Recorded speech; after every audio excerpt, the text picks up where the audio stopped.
Friends ನಮಸ್ತೆ. ಇವತ್ತು ನಾವೊಂದು ಅವಲಕ್ಕಿ ಪಾಯಸ ಮಾಡುವ. ದಪ್ಪ ಅವಲಕ್ಕಿ ಪಾಯಸ ತುಂಬ ಸುಲಭವಾದ ರೆಸಿಪಿ. ಹೇಗೆ ಮಾಡೋದು ಅಂತ ನಾನು ತೋರಿಸ್ಕೊಡ್ತೇನೆ, ಬನ್ನಿ. ಫ್ರೆಂಡ್ಸ್, ದಪ್ಪ ಅವಲಕ್ಕಿ ತಗೊಂಡಿದ್ದೇನೆ, 1 ಕಪ್ಪು. ಇದನ್ನು ನೀರಿನಲ್ಲಿ ಚೆನ್ನಾಗಿ ತೊಳೆದು ತಗೊಳ್ಳುವ. ನೋಡಿ, ನೀರಾಗಿದೆ. ಒಂದು 2 ಸಲ ತೊಳೆದರೆ ಸಾಕು, ಅದರದ್ದು ಡಸ್ಟ್ ಕಚ್ಚರೆಲ್ಲ ಹೋಗ್ತದೆ. ನೋಡಿ, ನೀರನ್ನು ಸೋಸಿ ತಗೊಳ್ಳಿದ್ದೇನೆ.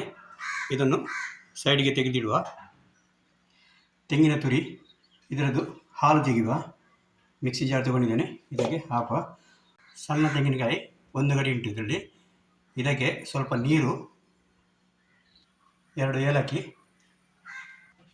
ಫಸ್ಟಿಗೆ ಅರ್ಧ ಗ್ಲಾಸ್ ನೀರು ಹಾಕಿ ಸಣ್ಣಗೆ ಗ್ರೈಂಡ್ ಮಾಡುವ. ಗ್ರೈಂಡ್ ಮಾಡಿ ತಗೊಂಡಿದ್ದೇನೆ. ಇದನ್ನು ಸೋಸಿ ತೆಗೊಳ್ಳುವ. ಅದೇ ಜಾರಿನಲ್ಲಿ ಸ್ವಲ್ಪ ನೀರು ಹಾಕಿ ಹಾಕುವ.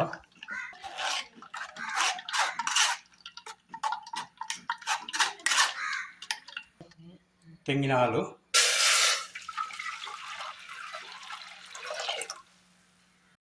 ಇದು ಕುದಿತ ಬಂತು. ಈಗ ಇದಕ್ಕೆ ಅವಲಕ್ಕಿ ಹಾಕುವ. ತೊಳೆದಿಟ್ಟ ಅವಲಕ್ಕಿಯನ್ನು ಹಾಕುವ.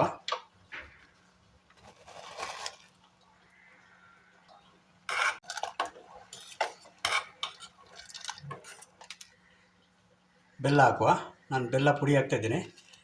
ನಮಗೆ ಎಷ್ಟು ಸ್ವೀಟ್ ಬೇಕಷ್ಟು ಹಾಕಿದರೆ ಆಯಿತು. ನಿಮಗೆ ಸ್ವೀಟ್ ಕಮ್ಮಿ ಬೇಕಾದರೆ ಕಮ್ಮಿ ಹಾಕೊಳ್ಳಿ.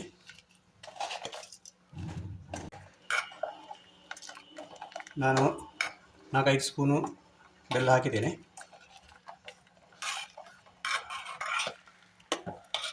ಫ್ರೆಂಡ್ಸ್ ನೋಡಿ, ಈ ಥರ ನೀರಾಗ್ತದೆ.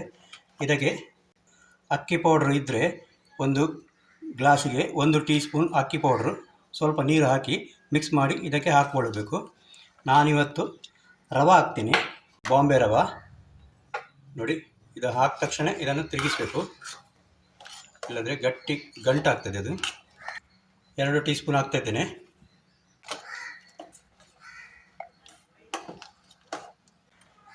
ಅಕ್ಕಿ ಪೌಡ್ರು ಇಲ್ಲದ್ರೆ ಬಾಂಬೆ ರವೆ, 2ರಲ್ಲಿ ಯಾವುದಾದ್ರೂ ಒಂದು ಹಾಕ್ಕೊಳ್ಳೋದು. ಸ್ವಲ್ಪ ಥಿಕ್ನೆಸ್ ಬರ್ತದೆ, ದಪ್ಪ ಬರ್ತದೆ. ನೋಡಿ, ರೆಡಿ ಆಯಿತು. ಇದಕ್ಕೆ ಇನ್ನು ತುಪ್ಪದೊಂದು ಒಗ್ಗರಣೆ ಹಾಕುವ. 2 ಟೀ ಸ್ಪೂನ್ ತುಪ್ಪ ಹಾಕಿದ್ದೇನೆ. ನೋಡಿ, ಒಣ ತೆಂಗಿನಕಾಯಿ ಕಟ್ ಮಾಡಿ ತಗೊಂಡಿದ್ದೇನೆ. ದ್ರಾಕ್ಷಿ, ಒಣ ದ್ರಾಕ್ಷಿ, ಗೋಡಂಬಿ. ಫಸ್ಟಿಗೆ ಇದಕ್ಕೆ ಒಣ ತೆಂಗಿನಕಾಯಿ ಹಾಕುವ. ಒಣ ತೆಂಗಿನಕಾಯಲ್ಲಿ ಸ್ವಲ್ಪ ತಿನ್ನುವಾಗ ಸ್ವಲ್ಪ ರುಚಿ ಬರ್ತದೆ. ಆಮೇಲೆ ಇದಕ್ಕೆ ಗೋಡಂಬಿ ಹಾಕುವ. ಮಿಕ್ಸ್ ಮಾಡಿದ ಮೇಲೆ ದ್ರಾಕ್ಷಿ ಹಾಕ್ಕೊಳ್ಳುವ. ರೆಡಿ ಆಯಿತು. ಇದನ್ನು ಪಾಯಸಕ್ಕೆ ಹಾಕುವ. ಫ್ರೆಂಡ್ಸ್, ಅವಲಕ್ಕಿ ಪಾಯಸ ರೆಡಿಯಾಗಿದೆ. ತುಂಬ ರುಚಿಯಾಗ್ತದೆ ಇದು ಪಾಯಸ. ರೆಡಿಯಾಗಿದೆ, ಬಿಸಿ ಬಿಸಿ ಉಂಟು. ಹೇಗೆ ಉಂಟಂತ ನಾನು ಟೇಸ್ಟ್ ಮಾಡಿ ನೋಡ್ತೀನಿ.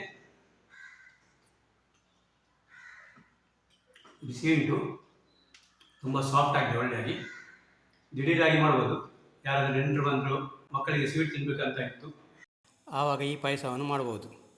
ತುಂಬ ಸುಲಭವಾದ ರೆಸಿಪಿ. ಈ ರೆಸಿಪಿ ನಿಮಗೆ ಇಷ್ಟ ಆದರೆ ಫ್ರೆಂಡ್ಸ್ ಜೊತೆಗೆ ಶೇರ್ ಮಾಡಿ, ಲೈಕ್ ಕೊಡಿ ಹಾಗೂ ಸಬ್ಸ್ಕ್ರೈಬ್ ಮಾಡಿಗೆ ಮರಿಬೇಡಿ. Thank you.